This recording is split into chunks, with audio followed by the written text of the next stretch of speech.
Okay, okay. All right, I have it. Good day, everyone, and thank you so much for joining Charms Medi Helps Foundation. And this is what actually is our third week. We had a little bit of accident last week, so we will be redoing last week's our special guest. We will be redoing her show in May, actually on May 8th. But for today's purposes, we do have another individual that I am so proud of. And I am, I can't ask God for any more blessings other than to keep, introducing me to people who are doing things not only for themselves, but for their communities. Our organization, as well as myself, we are so thankful that people actually take the time to say, hey, look, let me help you because we believe in what you're doing. And we also want to see our community, whether it's a community based on color, whether it's a community based on, the individual gender, or whether it's a community based on someone having a disability. Those three communities are so very important to Charms Medi Helps, and they're important because they represent who Sandra L. Washington is. So when people take the time to say, you know what, girl, I got you. We're going to do this. We're going to get the information out there. I can't help but be so very pleased with, with being able to reach them and with God being able to put them in my life and guide them and guide our conversation today. So, without further ado, I'm going to go ahead and I'm going to actually introduce our speaker for the day. I'm going to let her introduce herself, actually, for today. I'm going to let her do the honors of introducing herself and introducing what she's talking about. It's really important, though, that we understand that not only is April Minority Month, it's also fetal health and maternal health month in the Black community.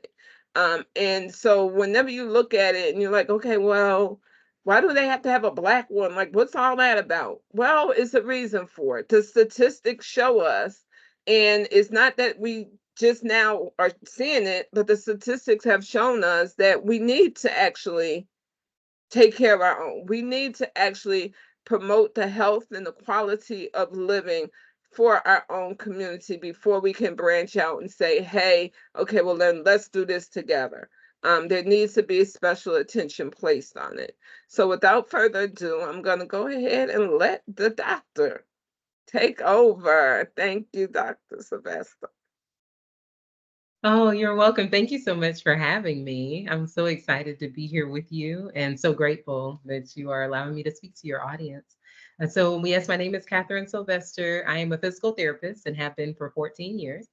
And I started working with women a few years into my career when I realized that there were gaps in the way we were cared for. So there were women who were dealing with urinating, peeing on themselves. They were having pain with sex. They were having depression, issues with their confidence, difficulty losing weight, a lot of different things. And so I walked the journey with four of them for 15 weeks each and just found the places where, man, if a physical therapist had been there, they probably wouldn't even be where they are now. And so after a year of working with all of them, over a year, they were all in a much better place. And I thought, man, I could just do this, walk hand in hand with women and really teach them how to avoid some of these issues just by looking at things like their diet, exercise, the way they manage stress, their social interactions, their sleep quality. And so that started my journey into women's health. But then I had my sweet son, and I had him at home, and I really enjoyed every minute of it. And his birth, pregnancy, labor, delivery, everything was perfect. Flash forward to my daughter, and we get to about week 40, and my blood pressure started to go up. And my midwife said, Katherine, your baseline is 100 over 60.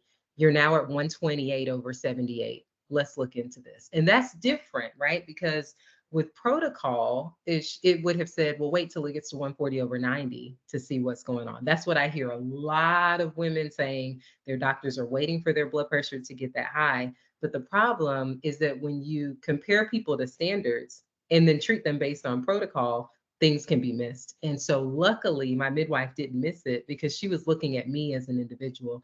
And I thought, man, what if I had been tracking other things? So not just blood pressure, but what about heart rate, oxygen saturation, sleep quality, heart rate variability, which is a measure of stress? Would I have run into this complication of pregnancy called preeclampsia, or could I have avoided it?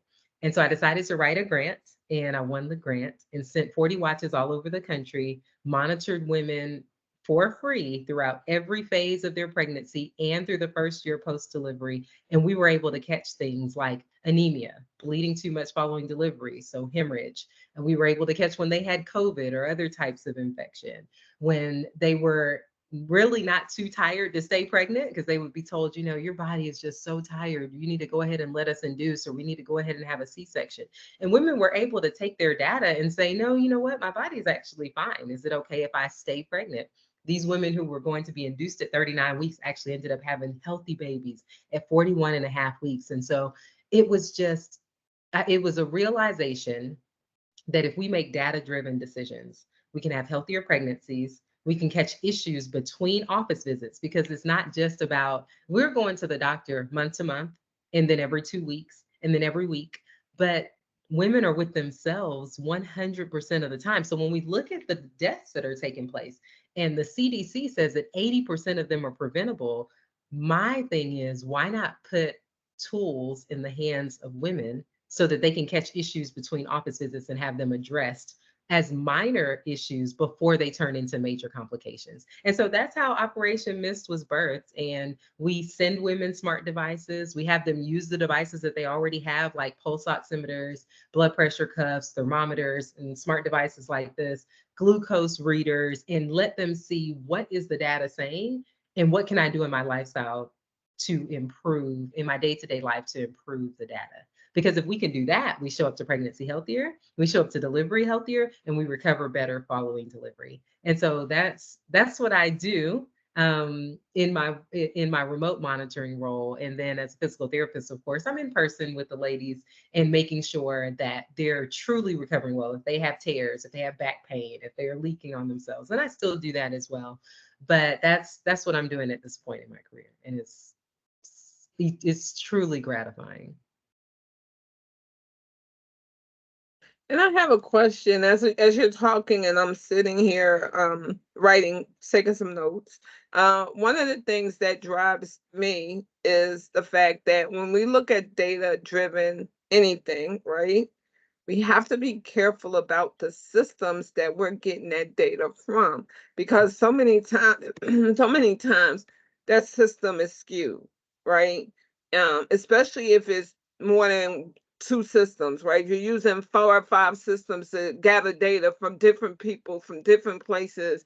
It's a tendency to have that data not be okay, right? Even though, well, the common thing is, well, I got to use it because I have it. But in reality, you shouldn't be using it because it's not accurate. So is there like, how do we get around making sure that the data that's being collected, especially when it comes down to the underserved community, how do we do how do we make that data stand, right? How do we do that? I love that you asked that, because a lot of people will ask me, well, when do you reach out? What makes you reach out to a person? What level does their stress have to get to? How low does their oxygen need to get? How bad does their sleep quality need to get? And the answer is, it depends. And so we are literally keeping the ratio so low so that we can get to know each woman as an individual. And so, for example, we caught hemorrhage in a woman while she was still in the hospital. So she's in the hospital. And because we knew that her resting heart rate never got above, her heart rate never got above 120, whether she was walking during her pregnancy, showering, like anything that she was doing throughout the day, never made it to 120. So when it was consistently in the 160s, we knew that something was wrong. And so comparing women only to themselves is the answer to me. We know our own baseline, we know the mom's baseline. And so if we can teach her what her baseline is, then anytime she deviates from that, she can look back at her activity and say, did I do anything different yesterday that could have resulted in this data change? And if the answer is yes, then we fix that. So let's say her blood pressure goes up. Then we're saying, okay, well, did you eat out yesterday? Yes, I ate at Carrabba's. This happened with one of our moms. She ate at Carrabba's. We had decided with her for her entire pregnancy, she was not going to eat at Carrabba's because that was the one thing that shot her blood pressure up. And so she went to her doctor's office and he was like, look, we're gonna have to have a C-section. Your blood pressure's through the roof. So she's calling me, she's crying. And I said, well, what did you do before you saw the doctor? And she was like, oh, Katherine, I went to Carrabba's. I said, okay, so now we're going to drown ourselves in water. We're going to take our blood pressure again, and then we're going to call him back so we don't have an unnecessary C-section, right? And so it's really about awareness. If we can make women aware of their own bodies, then they don't have to worry about any of the standards that are out there. Because the problem is, it's like you said, certain populations are being surveyed, and then they're applying all of that data to everyone. And it should not be applied to everyone. It should be applied to the population where it fits, not even the population of people who fell under the category of that researched population. It is, how is the person sitting in front of me responding to the intervention that I'm giving to them or that I'm suggesting. And so that's what we're noticing as women become more aware. They make different choices. If they see, wow, my stress is through the roof when I'm on the road for an hour going to work, they are calling their employers and saying, hey, is it okay if I work remotely 3 times a week? Because I'm noticing that it's hurting the safety of my pregnancy. And believe it or not, the employers are like, sure, okay, you think you're going to work better from home as long as you're still producing in the same way, then we're fine with that. So I think it really is if we're using data to make better decisions for everyone, that's one thing. But what I'm noticing is data is used for some people's convenience. And so what we need to do is have our own data on ourselves, and then we're our own research project, right? I know if I walk and I get 7 to 9 hours of sleep at night and I stop eating at 7:30 at night, I'm going to wake up refreshed. My stress is going to be low. My blood pressure is going to be low. I've already figured that out about me. And so what we do is in community, we do that for each other. We drop our goals into the group. We hold each other accountable for them, because once we see what makes our data better, which means what makes our health better, then we just stick with it. I think the issue for me is that women are dying of heart disease in the United States, right? 20, 30, 40 years after they've had children, and nobody's making the link to the fact that during pregnancy, our hearts work so much harder than they do outside of pregnancy for at least half of the pregnancy. And so you see women who end up dying 4 days after they've delivered from heart complications. And I don't know if you want me to go into this yet, but the top 4 reasons that women are dying can all be tracked on a smart device. So they're dying of infection, they're dying of heart problems, they're dying of suicide, which that issue, of course, can be fixed more so in community, right? If we're just not doing birth and motherhood in silo, that we have other people around us to help us to support, the birth environment, the motherhood environment, then it would be a whole lot easier. You think about someone who's a single mom who's taken their child to and from newborn appointments, and they're also having to do stuff for themselves, still doing the grocery shopping, cooking, cleaning, bathing, and taking care of the younger children. Her heart is going to be working harder than someone who is in a two-parent household where the partner is actually engaged, where they can do some of the running around for the other kids. Like, her heart is just going to be working harder. And in the first couple weeks following delivery, our bodies do not adjust to that well. And so we have to figure out, how do we cocoon women and protect them during this time so that they have better outcomes? Because suicide is a big deal. And then the fourth thing is blood loss. We're bleeding too much following delivery. And we have to be able to recognize the signs, right? So that's why I like the pulse oximeter. That's why I like the smart device that tells you what your heart rate is, because when you're bleeding too much, your body is going to compensate. Your heart rate is going to go up because now there is less blood available to deliver oxygen. So the heart is going to pump faster so that your body gets everything that it needs. So if I'm at home and I'm recognizing that, wow, my heart rate is really, really high, blood pressure will typically tank at some point, they can call in and get help as opposed to staying home and dying. We had a mom 2 days after she delivered, we were watching her data, and that very thing happened. Heart rate was up really high when she was making a baby bottle. And I was like, look, I know you don't want to go back to the hospital, but because we have a relationship, she understands that we've been doing this together for a year now. Before you got pregnant, we were monitoring you. all the way throughout your pregnancy. So if we say you have to go in, you have to go in. And so she ended up going in 2 days following delivery, and they ended up detecting the fluid overload that her doctor said could have turned into complete heart failure had she stayed home for 3 weeks. So he gave her 3 weeks to live had she not gone in at day 2. And so there are just things that if we're watching, I think people can detect it themselves, of course, if they're trained in what to look for. But also, it's just sometimes women don't look. They're tired, they're sleepy, like they're occupied with their newborn. So it's nice to have eyes on them. They're connected to a healthcare provider 24/7, and we can reach out when we see how their data deviates from what's normal for them and then intervene before things get out of hand. And that's the excellent thing. I'm a big stickler with collaboration. And it doesn't make a difference who's collaborating, right? It could just be you and I collaborating, such as we're doing tonight. It could be you and I and a whole group of other people that are collaborating, right? It's just a collaboration factor that's so important to making sure that we push ahead. We move ahead, and we shouldn't even have to push. We should be able to walk with our heads held up high, knowing that we have somebody there that is willing to collaborate with us and say, hey, I have this that can help you. Let me help you, right?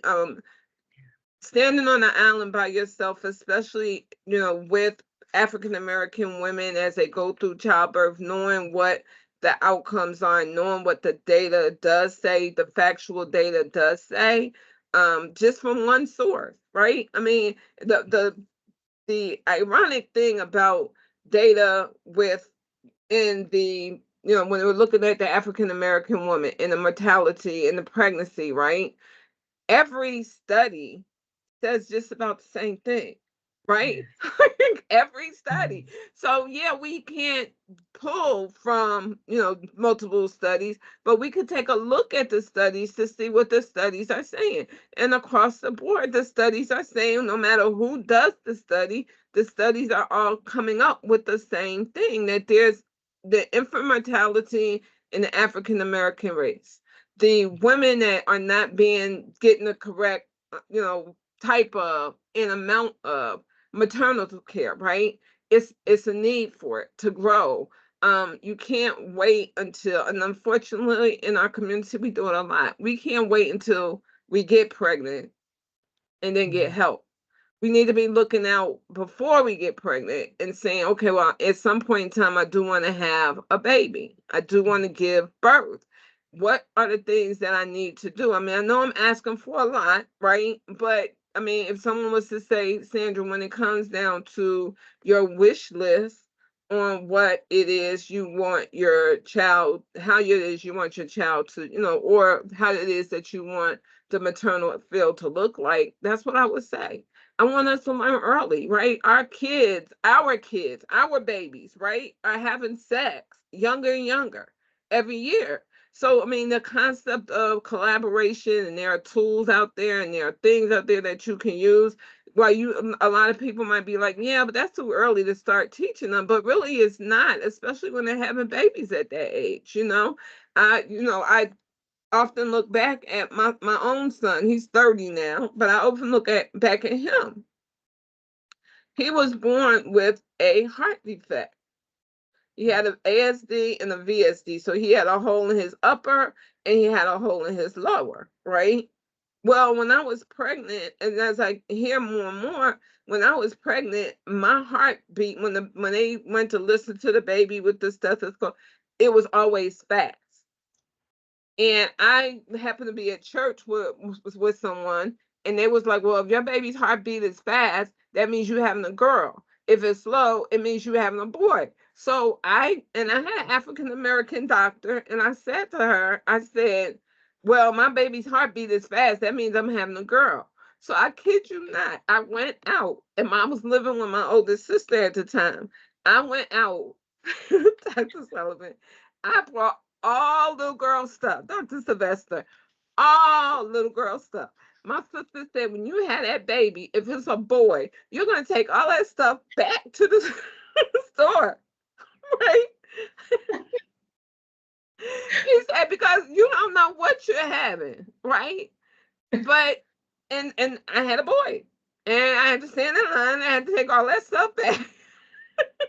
She babysat for me while I did it. It's like, I told you, even when I had my baby shower, it's so funny because even the people that came to my baby shower asked me, they were like, well, Sandra, do you know what you have? And then I'm like, yeah, I'm having a girl. And I was, so my baby shower, I had a bunch of pink. Like I had like a girl's baby shower, right? I love my son. I love him to death. I couldn't ask God for a better son. But I promise you, it was a girl. And so now when I look back on it though, I'm like, someone should have been able to say then, is Yeah. something going on that needs to be monitored. That's not what was said to me. That's not what was told to me. And I was not a teenager. I had him when I was in my 20s, but it's just the fact that there's so much that we don't know. And Yeah. it's so much, with social media now, there's so much that we can learn and that we should be learning, right? We should be sitting down with our young ladies, our girls that are in grammar school, and having these conversations with them so that they understand and they know what exactly it is that's going on. So to have doctors like you that not only do come up with these devices, you see a problem and you're like, I want to fix this problem, right? And you go about fixing the problem, not just for communities in St. Louis, right? And I'm not sure where you live at, but not just for the communities in St. Louis, but you did a national grant.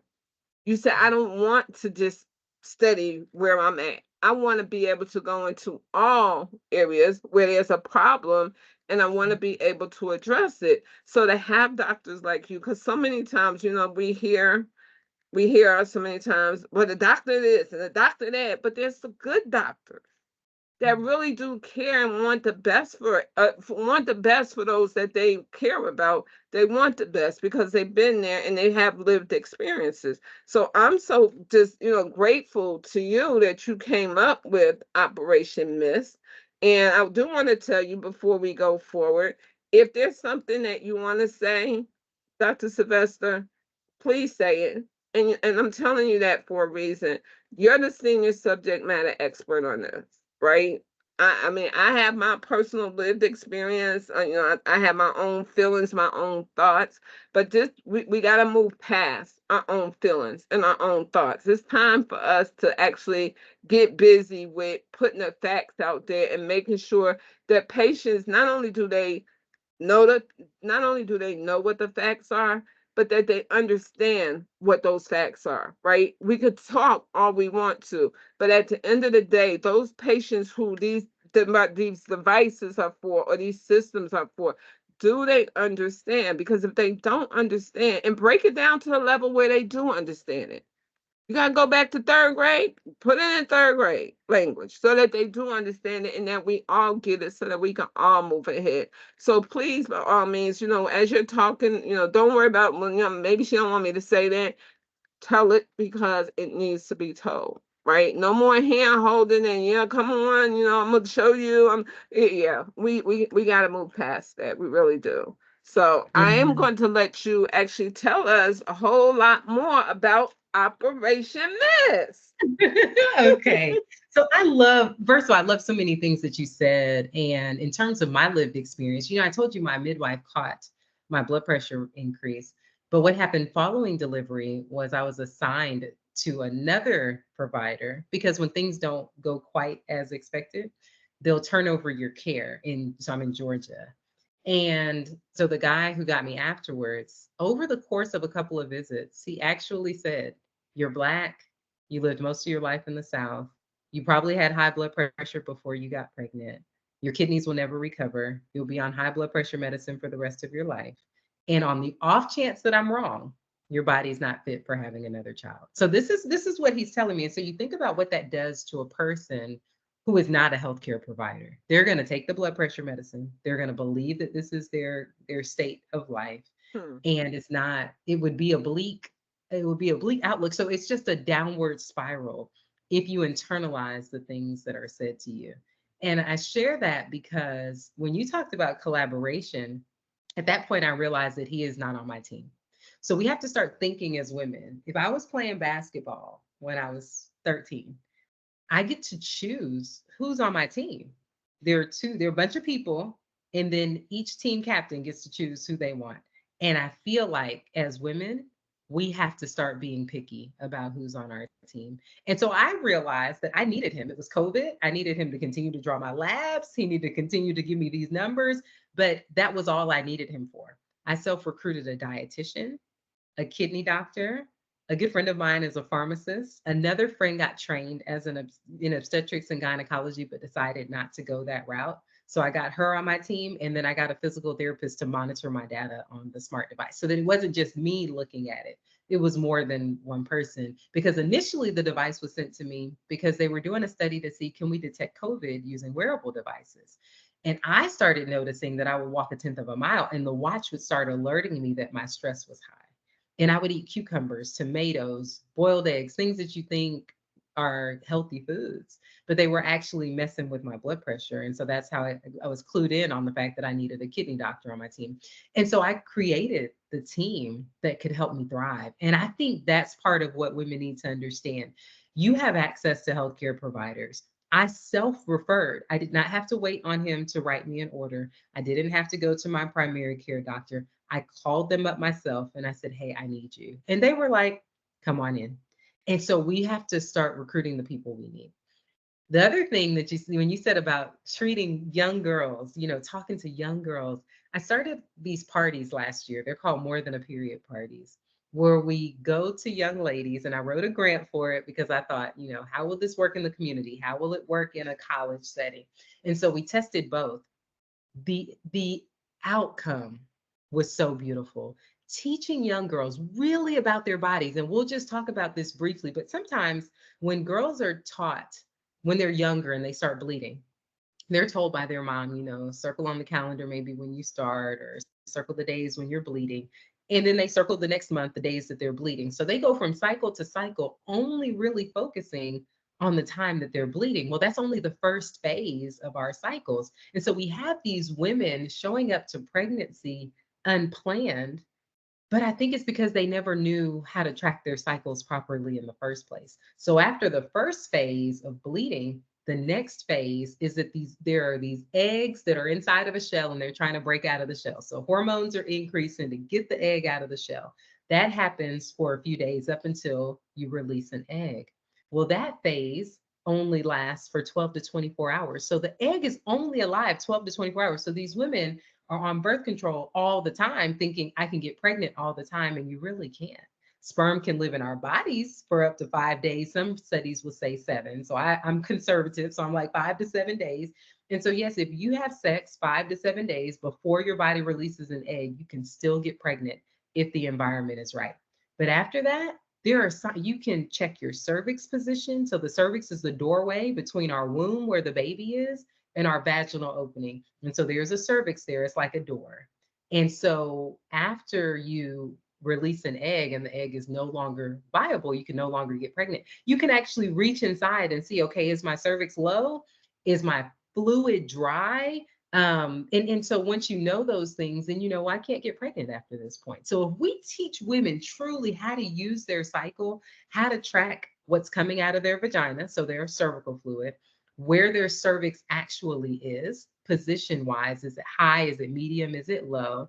You are tracking the bleeding, of course, but it's one part of it. And so if we would teach all 4 phases and really teach women about their bodies, not only can they prevent themselves from getting pregnant or get pregnant when they want to get pregnant, but they can also at that point take over their bodily autonomy. Women, when they're younger, when they're put on birth control at 14 because they're bleeding really, really heavy, they never know why they're bleeding really, really heavy. So when they're 26 years old and they're trying to get pregnant and they've been on birth control from the time they were 14, that's 12 years of their bodies not going through that cycle that we just talked about. Every cycle is an opportunity to produce life, right?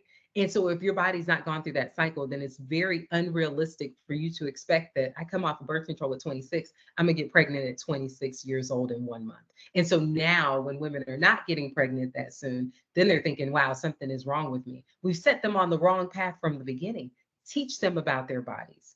Teach them why it's important to not, have STDs, unprotected sex, how that can impact their ability to have a baby later on, how abortions can change their body, how the scar tissue can change their bodies. If we're having those conversations, then they'll be able to make educated decisions. Because what happens when they show up to pregnancy then is that when someone says, hey, do this, do that, they just do it because that's the pattern that they had from the time they were 14. So we really need to start teaching them early so that they show up to parenthood more prepared.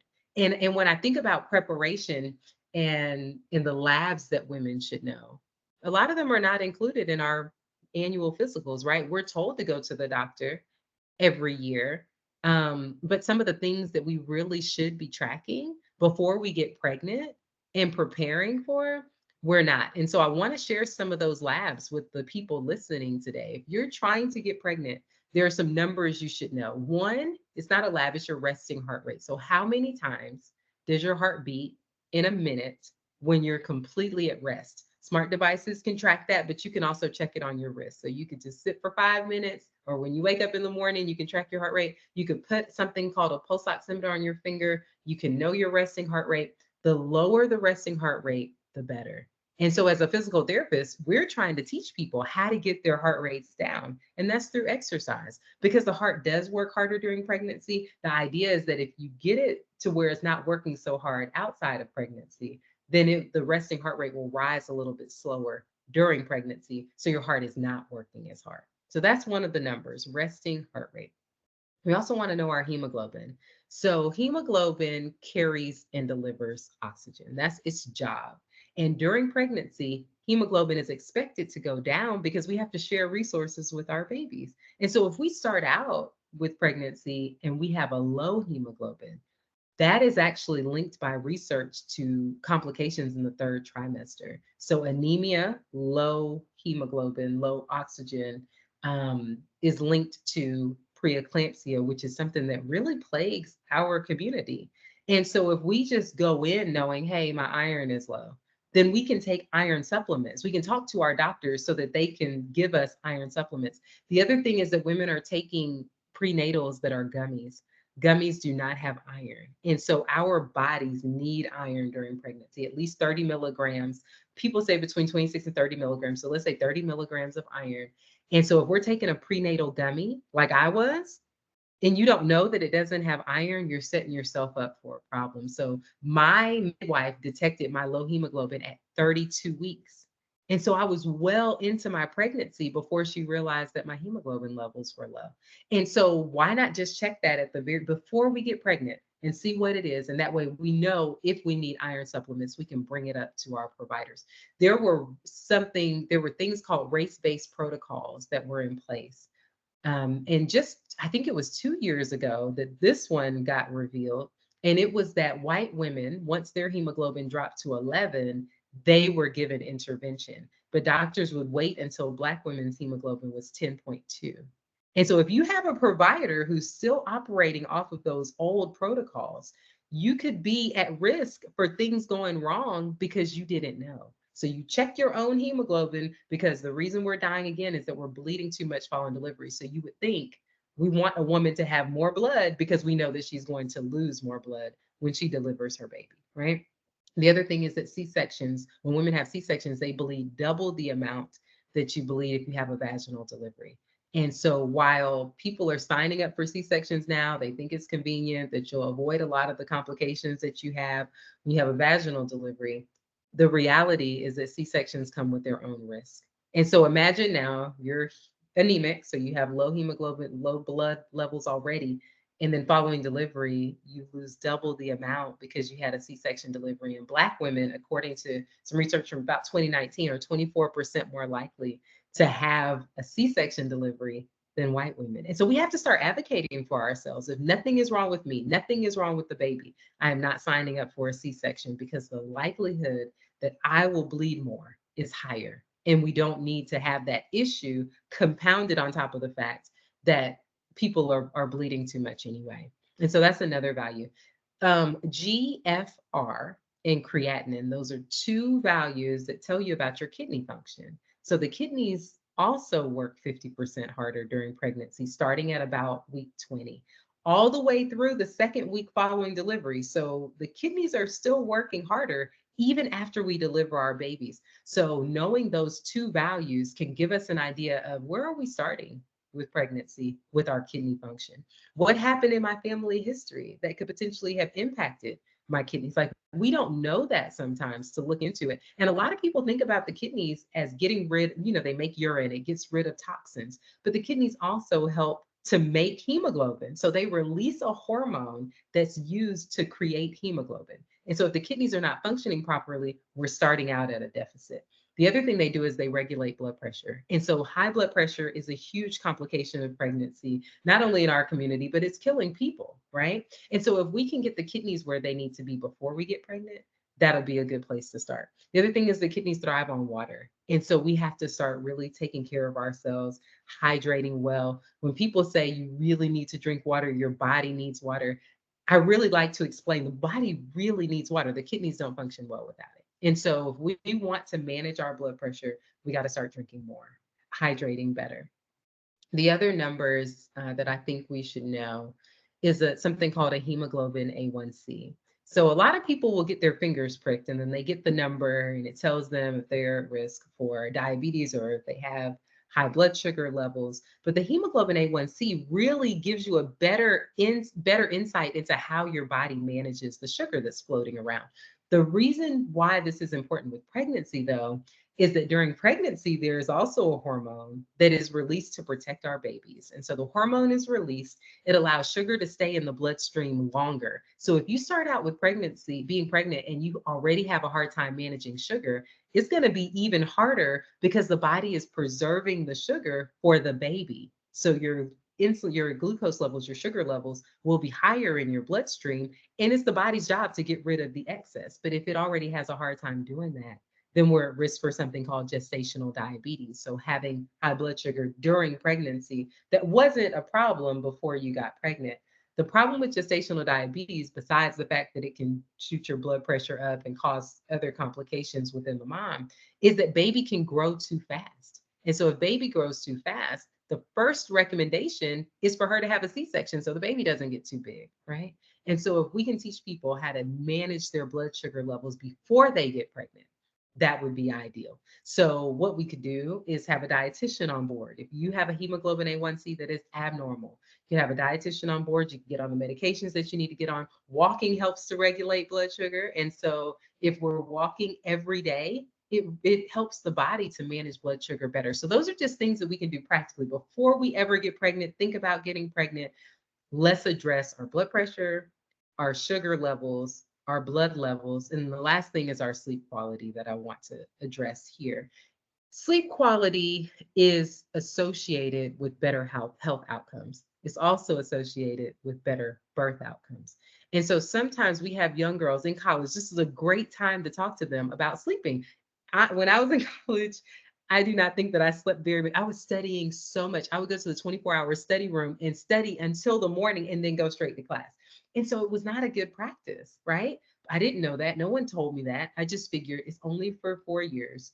I can make it through this. But then I got to grad school and did the same thing for the next 3 years. So that's 7 years of my life that I went without good sleep quality.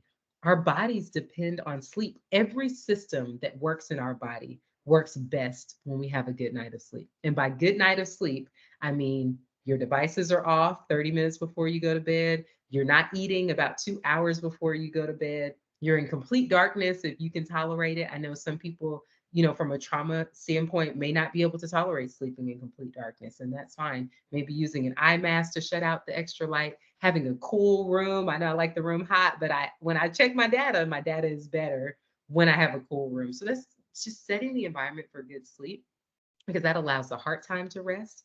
It allows blood sugar levels to regulate themselves and then it allows you the next day to not be as hungry and to not want as many things that are not good for you. Our bodies work on a system of day, and night. And if we're constantly mixing up day and night, our hormones are not going to know what to do. And that's true too when someone is trying to get pregnant. The hormones that regulate our ability to get pregnant, to reproduce, they function best when we've had a full night of sleep. And so we have to start prioritizing sleep again in our society. Sometimes when people are like, man, I have to get something up, I really have to do something important, they sacrifice sleep. And so we get women to track their temperature. And the only way you can get an accurate temperature reading to try to stop yourself from getting pregnant or see if you can, if you're producing, or if you're, I mean, I'm sorry, if you're releasing an egg, is to take your temperature. But you have to be sleeping for at least 5 consecutive hours to do it. So we get women in the habit of sleeping at least 5 hours a night, even though ideal would be 7 to 9, right? If we can start out just by prioritizing sleep, then we can have better health outcomes. So those are some of the things that I think showing up to pregnancy healthy, that's what that looks like. Are we hydrating well? Are we moving? It doesn't have to be running every day. It can be walking, yoga, tai chi, um, just any type of exercise that you make up, circuit training. Some of the things that overwork our systems, I'm realizing, are things like HIIT workouts and the boot camps that people go to. Sometimes people look, when they look at their stress on their watch, they realize they may have worked out for an hour, but it takes them 5 hours to recover from that. That's too much. And so we don't want to go too far into what we consider to be fitness, so far into that we ignore what our body is telling us. And then managing stress. I feel like it is so important to manage the things that cause us stress, whether it's other people, the job that we're going to, our financial situations. With Operation M.I.S.T, the thing that I love the most and that I realized, the need I realized first, was that I could reach out to someone and tell them that their sleep quality was bad. But if the reason was because they're sleeping on a floor and I can't get them a mattress, then them having that information does nothing for them. And so when you talk about community, it is, yeah, we need healthcare providers, but we also need to partner with nonprofits who meet some of these needs. If someone's at 7 months pregnant and they've never been to a doctor to check on their baby, that is not a good thing. So we need to partner with people who give transportation vouchers so that they can use Ubers and Lyfts to get back and forth to their doctor's appointments, so they can get back and forth to work. If we have someone who is unemployed, we had a lady, and this really opened my eyes. I sit on a board for PSI Georgia. It's called Postpartum Support International. And we support the mental health of families of women because we don't want them to run into suicide or to want to hurt themselves or hurt their babies. And so I sit on this board, and it's an amazing, amazing organization. And when I came on, I made it clear, like, I don't want people to have access to counseling services. I want them to never have to run into mental health issues in the first place. And this mom came to us, a tornado came through her area. She lost her house. A couple weeks later, lost her car because she couldn't get to and from work, lost her job. And then the next day found out she was pregnant.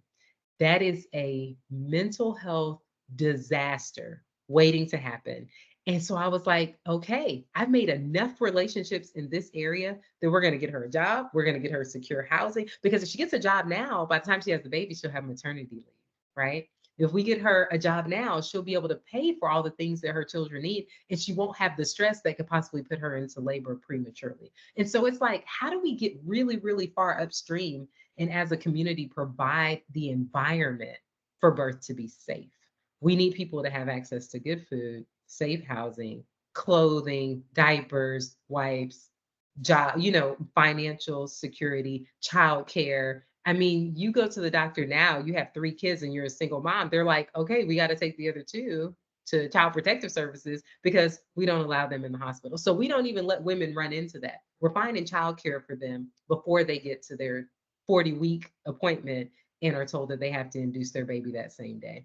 And so I think it really just is, can we help women show up prepared from a health standpoint, but also from a lifestyle, from an environment standpoint? Because if you're in a neighborhood and right next door to you, a 12-year-old got shot and killed by a stray bullet, you don't feel safe. And when you don't feel safe, your system, your body system is not going to calm down enough for you to have a safe and healthy birth. And so it's about everything that surrounds a woman, not just looking at the pregnancy, but looking at what type of environment is she carrying in and what type of an environment will she live in afterwards. And I so thank you for all of that you just said. I mean, and it's real. You holistically, right? We have to stop splitting it and saying, okay, well, the mental health is more than the physical health, or the physical health is more than the mental health, because truly, mental health, I mean, health is health, right? And a lot of times we run into an issue when we say, okay, well, this person has a mental health issue, or this person has a physical health issue, and we split them up. And so it gets hard to try to decipher which one should come first. When we, instead of thinking in silos, we should be thinking holistically.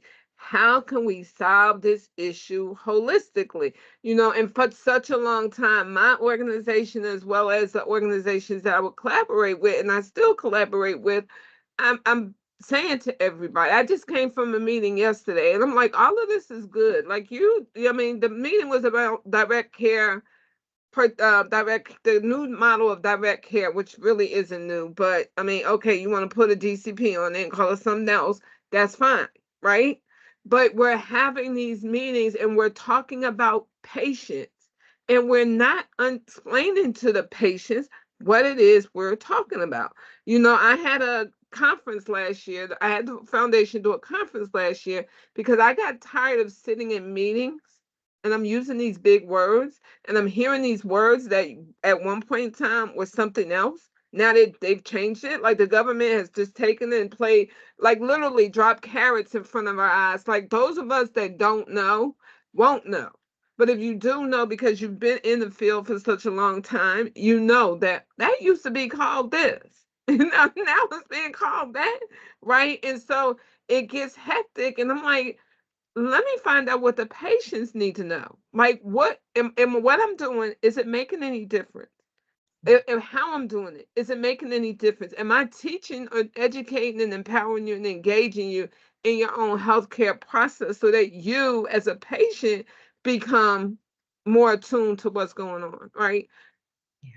The health literacy blew my mind. And it wasn't so much even the attendees at the conference, but even some of the doctors that I talk to nowadays. And they don't want to say anything because they don't, and this happened in a meeting I was at last night. They don't want to say anything because they don't want to look like they're not human, but we're all human, right? We all have to walk that human line. We all have to start breaking it down and talking and doing things that need to be done on a holistic level. We have to stop taking it and saying, okay, well, if we fix this today, then tomorrow or next week or whatever, because by then it's lost, right? It's lost. And so it's really important that we begin to, all parties. I tell people all the time, we're all stakeholders, right? Yeah. Patients are stakeholders, the doctors are stakeholders, everybody's insurance companies are stakeholders, the government is another stakeholder. We got all of these stakeholders, right? And each of us are on our own path. But at some point in time, we all have to sit at that same table and start deciding, discovering and deciding how we can make it better. But we cannot do it if we continue to leave the patient off the table and say, I'm talking for the patient. Patient got their own voice, they got their own mouth. We got to teach the patient, each of them, the importance of their mouth, the importance of them speaking up and saying what's wrong. How do we fix this? What can we do? Like you said, um, Dr. Sylvester, when it comes down to your medical team.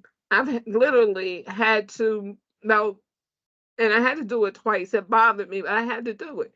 I had a doctor. She wanted to play in the sandbox by herself. Okay, well, I'm gonna leave you in the sandbox by yourself, and I'm gonna get somebody that I'm gonna go and get me a medical team that works for me. We have Yeah. to start teaching patients, especially in African American, especially women. And I say women because of the fact that we care for ourselves, we care for our children, we care for our other significant other, we care for our community. But we as women, we have to stop, and say, this medical team isn't working for me. I need to get someone else. As I tell people all the time, if you're not doing what your doctor tells you to do, they will send you a note, a letter, and say, we suggest that you go somewhere else, right? Because Yeah. you're being non-compliant. But the patient really isn't being non-compliant. They just don't understand, right? They just have no knowledge of what's going on around them, and nobody's teaching them how and what to say, right? We're just talking around them. So they look non-compliant. And what happens is that, and they throw that word, non-compliant. And what happens a lot of times is that patients will have that stuff put in their medical records, and they won't go back and read their medical records. And then when they go to another doctor and they feel like, well, this doctor ain't treating me right. Well, that's because your records already got to the doctor's office. Your records Or on you your did. phone, or your records, or a phone call, or something has happened to make them treat you like that. But in relations to maternal health, you're going to the doctor because you're pregnant and you're being treated some kind of way. One, I have a very good associate, Dr. Bianca. Well, she's not a doctor, she's a lawyer, Bianca, that will say, you're black. Don't you ever forget that. You're black. I mean, you can be the richest black person on earth, but you're black at the end of the day, right? That plays a role, and you've said it, and so many others have said it, that we've got to come together as a community and say, let us help, especially those of us that are in a position to help.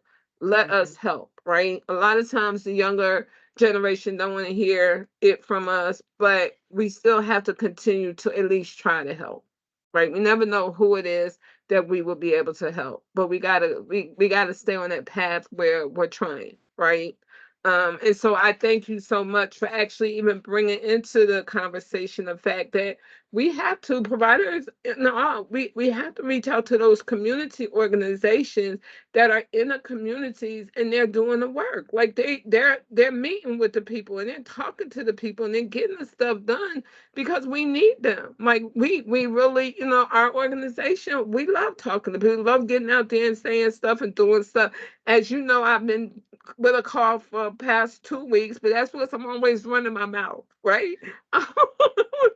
I mean, don't get me somewhere where you're saying something negating the black community, or negating a woman, or negating someone that has some type of disability. Because while I'm being told to be quiet, I'm going to keep talking because somebody needs to hear what it is that I have to say. So I so thank you for bringing that up and saying, yeah, we need to reach out. We need to get with these community organizations, and we need to be like, okay, well, how, can you help us get our point across? So I thank you for that. Now, I do want to ask you, as far as the watch, it's a watch, correct? It's a smart device. Now, how does a woman get the smart device? Say they're interested in, like, okay, well, I heard about this device and I really want to get it. Where do they go to get it? So they can get it on Amazon. We actually use a couple of different devices. The one that I love the most is the Garmin Vivo Smart 4. But the thing that happens is once they open the app, then the information goes to a cloud, and then it comes to the computer screen of healthcare providers. So we can see their data all day long and can reach out when it changes. And so they get the watch from Amazon, but the app is what displays it in a way that we're able to see what changes are taking place. And so it's neat because as soon as they sync it, it comes over. And so if someone, for instance, a couple of days ago, she was bleeding, and she was 7 weeks pregnant at the time. And so she was told, well, you got to wait. Your appointment is at week 12, week 10, week 12. And I said, no, you need to go into an ER. If your doctor is not going to take you early, even though you're bleeding, you need to go in to be seen. They discovered a subchorionic bleed, which is where you have a bleed between where the baby's supposed to attach to the mom, essentially. And so if there is something separating the baby from the mom, then in theory, the mom could miscarry. And so research, the most recent research is saying that there is not a higher risk of miscarrying, but what they're finding is that there are other complications that could be associated with it. And at the end of the day, women are bleeding, bleeding, bleeding during their first trimester. And it's scary, right? Like Hmm. you do not associate bleeding with pregnancy normally. And so what we want is for these issues to be investigated so that we can make sure it's not something that's going to result in a complication later or a miscarriage later. And the other part of it, I think, is that if you know that you have this complication, then you can make different decisions. You're not running, you're not doing things where you're pounding, you're not doing heavy lifting because those are things that can increase the bleeding, right? But if you don't know, then you can miscarry because you were ignorant of the fact that something was wrong. And so for her, not only did they find that, but they also found that she had a fibroid and that a cyst burst. So all of a sudden, now everyone's like, oh, okay, you can come in and do your first appointment. It shouldn't have taken that for you to take her issues seriously. And so I realized that when we have the data, it helps to hold providers accountable. And it also gives women confidence. So the lady where we caught the hemorrhage while she was in the hospital, the she had hemorrhaged her first pregnancy, and that's why she came to us. And she was just wanting more eyes on her. She has her baby. She's talked to them about her concern about hemorrhaging, and they ignored her. Her blood pressure was low. When she tried to stand up, she couldn't take a step. So they gave her a catheter. They put a catheter inside of her and was like, well, instead of going to the bathroom, just use you just don't have to get up now. And so putting band-aids on the issue, right? You should not have a baby and then be unable to walk. That's a red flag, right? So she couldn't walk. And so I said, look, you've got to ask them to recheck your hemoglobin. So she asked them and they were like, there's no need to recheck, you're fine. So she's not a person who would normally, rock the boat. She's just like, but she called me and she said, you know what, Katherine, I realized this is my boat. And my baby depends on me protecting this boat. And so I'm going to ask for the things that I need because I realize that it could literally be life or death if I don't. So she demanded that they do a hemoglobin check. Her hemoglobin, by the time they finally checked it, was 5.9. And she started out before she had her baby at about a 14. See how much blood she lost while they were wasting time? But she was dead set on getting it checked because on her device she could see her stress instead of going down following delivery was going up. Her resting heart rate instead of going down was going up. Her actual heart rate instead of being low was high. Her blood pressure instead of being normal was low. So she had the numbers. She refused to leave until they looked into it. All of a sudden, it was, oh my God, we're gonna give you a transfusion. We are so sorry. We should have looked into it. When they were previously forcing her to sign discharge papers. And so the display of data, people being able to see, no, it's not my imagination. This is not normal. My body is significantly different than it was before. It empowers women in a way that I have never seen before. And it is the most beautiful thing. And then you talk about pregnancy detection. I have people call because they're like, oh, can you help me get pregnant? Can you help me get pregnant? I said, it's a trick of society to think that you have a problem getting pregnant. The creator of the earth, of the world, has placed inside of you the ability to create life. And so, what I need you to do before you come to me is get back to that belief, right? The reason when people think about teenagers getting pregnant, because they're having sex all the time and they're not worried about not getting pregnant. They're worried about getting pregnant, right? And so then we have women on the other end of the spectrum who are now tracking everything and they're like, okay, we're gonna have sex on day 7, we're gonna have sex on day 9, we're gonna have sex on it becomes it's no longer enjoyable. They're tracking so much that they're not able to enjoy it. And then they're let down because they feel like they're not able to reproduce. Like it does something to your body. And so when they call me, I just remind them. I tell them, no, actually, I'm not going to take you. Unless you have some type of a medical issue that would actually stop you from getting pregnant, I'm going to need you to have unprotected sex, take your prenatal vitamins with iron, and then call me back in about 3 months. And if you're not pregnant at that time, then we'll talk. And when I tell you, once they get that, once they realize my body was designed to do this, right? And all I have to do, sleep well, hydrate well, make sure I'm moving, make good conscious decisions about what you're putting into your mouth. It becomes a whole lot easier. And so over the last 3 months, I've had 3 ladies who have called me and been like, guess what? I'm like, I know you're pregnant. I don't even need a watch for that, right? Because all you have to do is really get back to the core belief that your body was designed to do this. And I think that when we get to the end of pregnancy, that's the problem too. Doubt is cast. People think I'm going to have a C-section. I need to go ahead and induce because something can go wrong after this time period. And it's like, we can't use research to scare ourselves out of the fact that we were designed to do this. We need to start having more faith in our bodies, more faith in ourselves. I love when you said earlier about women being the expert of their bodies. Yes, we are going to a doctor who is an expert in their field. We should be the experts of our bodies. And when two experts come together, that's when you have the best outcome. I heard this OB say that the other day, who's a great, excellent OB.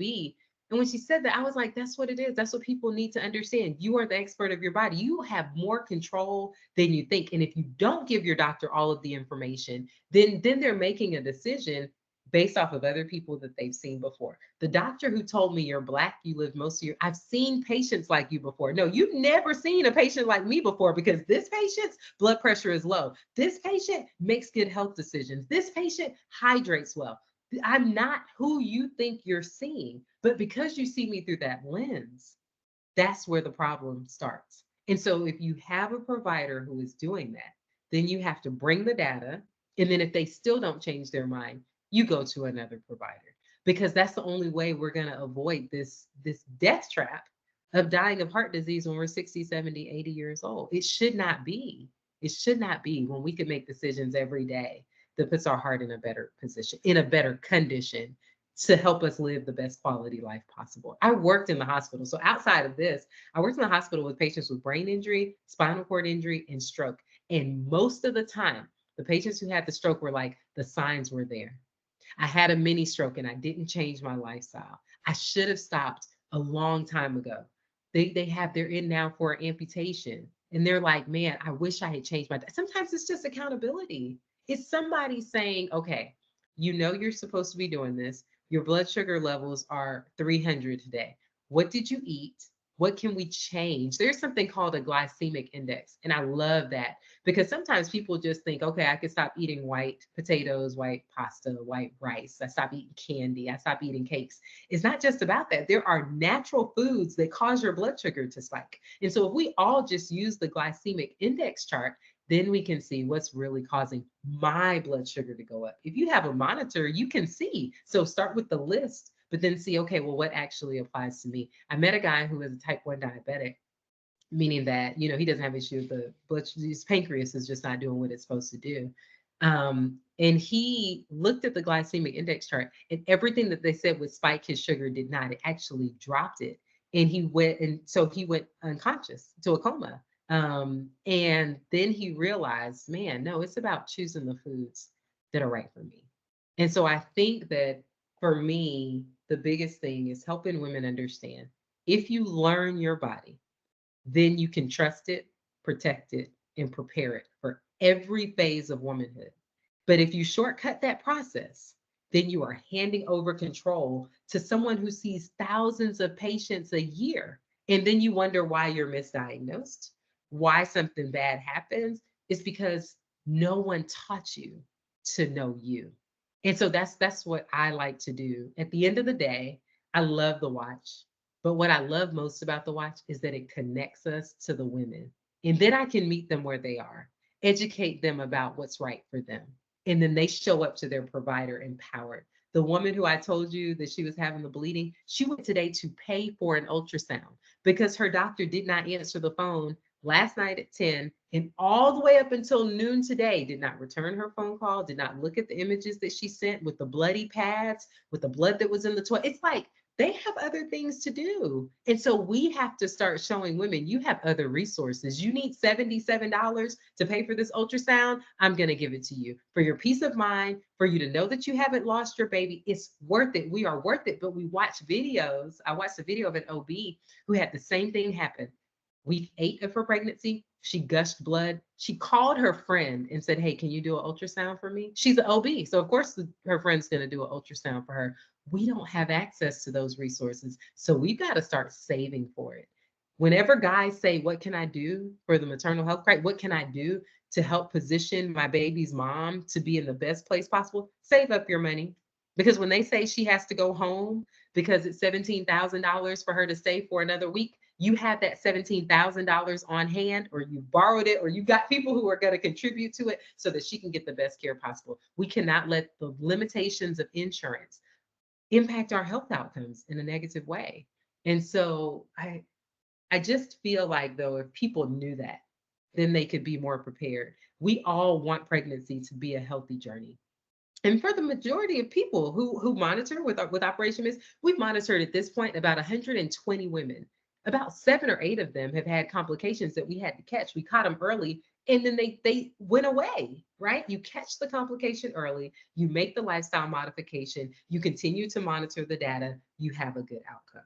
And so, for the most part, if you are, if you have the resources, you have the data, you make the decisions, the good choices, and you have a great team, we have good outcomes, right?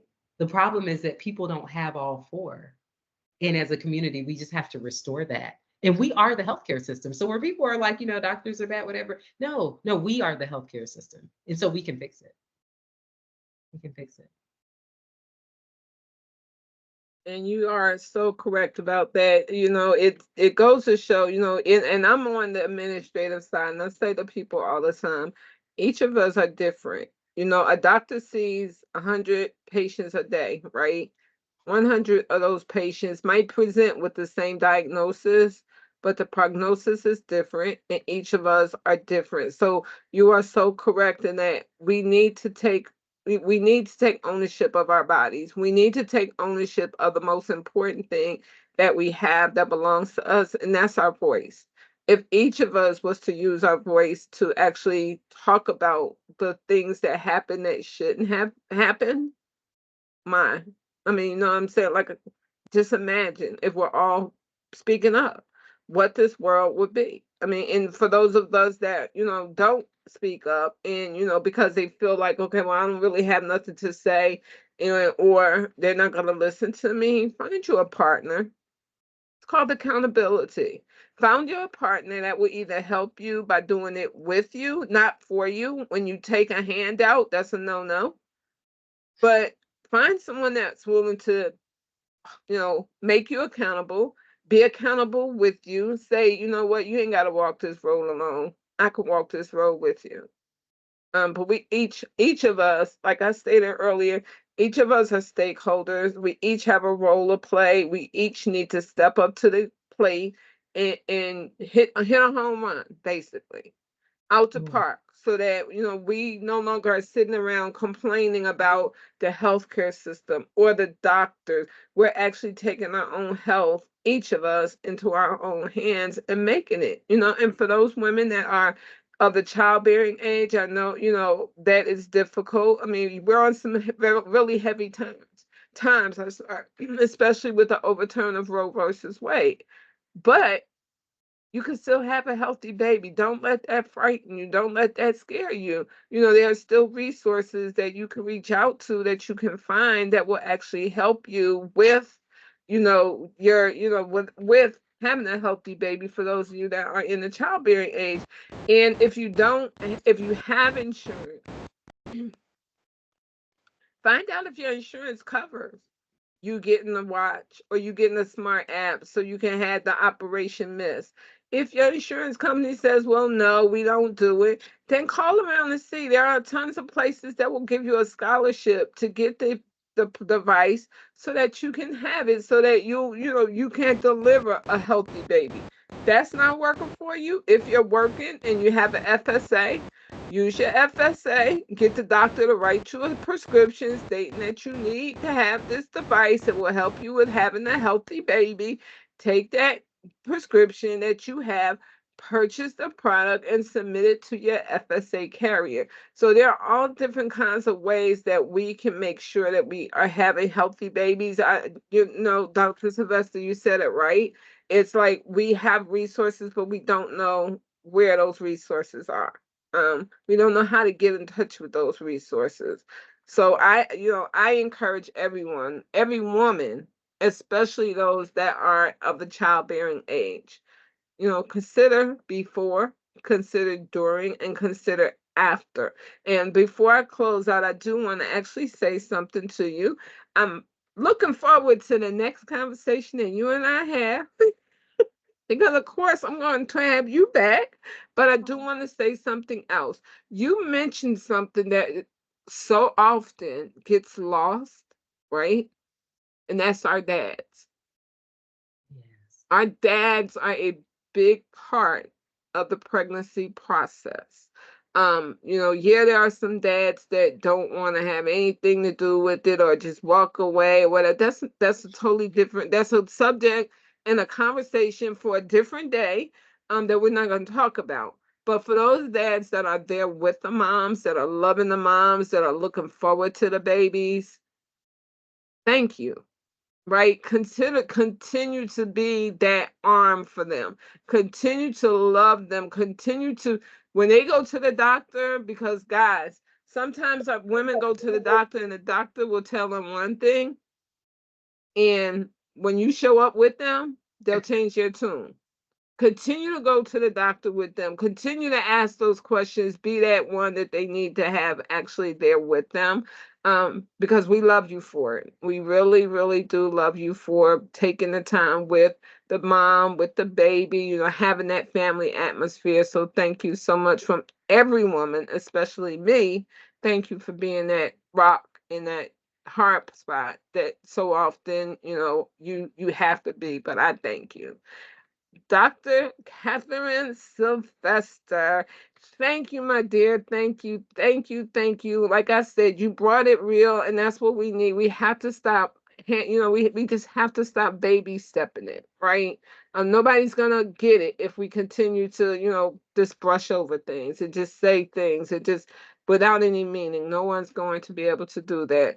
No one. We're not gonna get better, right? We need healthy babies. Healthy babies are our future, right?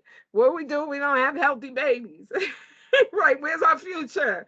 Right? I'm trying to leave a legacy here. Who's gonna have my legacy if there's no babies? Right?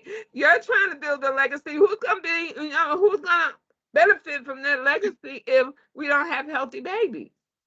We need those babies. And we more so we need the moms, right? Yes. Yes. So Well, thank I thank you. you. Thank you. Thank you. Thank you. Yes, and thank you for all that you do and for all your selflessness in this process. We cannot amplify our voices if someone's not willing to let us be on their platform. And so, thank you not only for believing in Operation Mist and in me, but for all of the conversations you've had before that are opening the eyes of women to the power that they hold.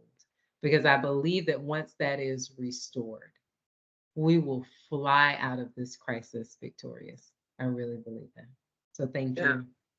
Thank you. And you have the rest of a very beautiful day. Thank you. You too.